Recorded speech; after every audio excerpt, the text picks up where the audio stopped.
une description, une définition de ce qu'est l'Église se trouve dans la première épître de Pierre, une sacrificature royale, 1 Pierre 2,9.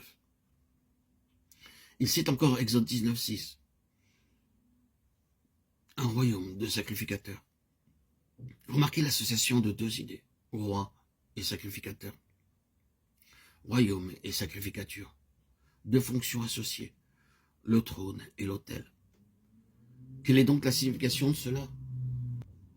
C'est sans aucun doute par la soumission, le renoncement, l'abandon, le dépouillement et la souffrance que le trône opère et que la puissance divine s'exerce dans cet univers.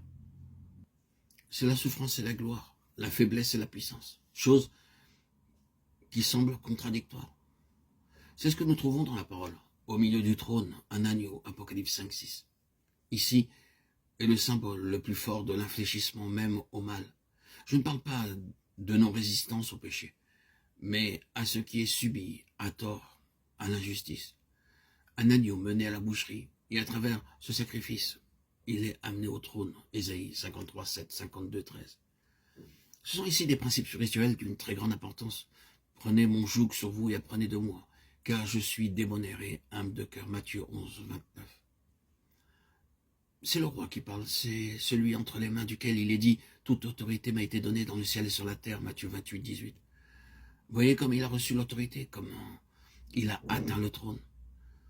L'assemblée est supposée ressembler à cela, une sacrificature royale, d'un côté engagée dans le sacrifice et la souffrance, comme le sacrificateur, et en même temps gouvernant et régnant sur le trône comme un roi. Une autre des représentations de l'Église est un seul homme nouveau, Éphésiens 2, 14, 16, Galates 3, 28. Le titre préféré utilisé par Jésus lui-même est le Fils de l'homme. Bien entendu, l'unité dont il est fait mention par Paul est le résultat de l'aspiration de l'entité de ceux qui composent cet homme nouveau. Il n'y a plus ni juif, ni de gentils. En tant que nationalité différente, en tant que représentants de deux ordres humains, ils ont disparu, ils se sont éteints. Ils ont disparu et à leur place, il y a un seul homme nouveau. En considérant tout ce que nous pouvons dire de ce qu'est l'Église quant à la signification de l'incarnation, nous devons dire que l'Assemblée, l'Église est une entité totalement différente. Elle représente une humanité atypique et singulière. Elle constitue une race d'hommes distincts, un ordre différent, exactement comme Christ était différent. Chez lui, la différence était intérieure. En le considérant de l'extérieur, les gens ne discernaient pas la grande différence. Il se peut qu'il y ait eu quelques traits qui étaient différents des autres hommes, mais s'il en fut ainsi, ils n'ont pas été impressionnés par ces traits. On disait de Jésus, celui-ci n'est-il pas le charpentier, Marc 6, 3. Les gens parlaient de lui comme il l'aurait fait d'autres hommes, le considérant de l'extérieur.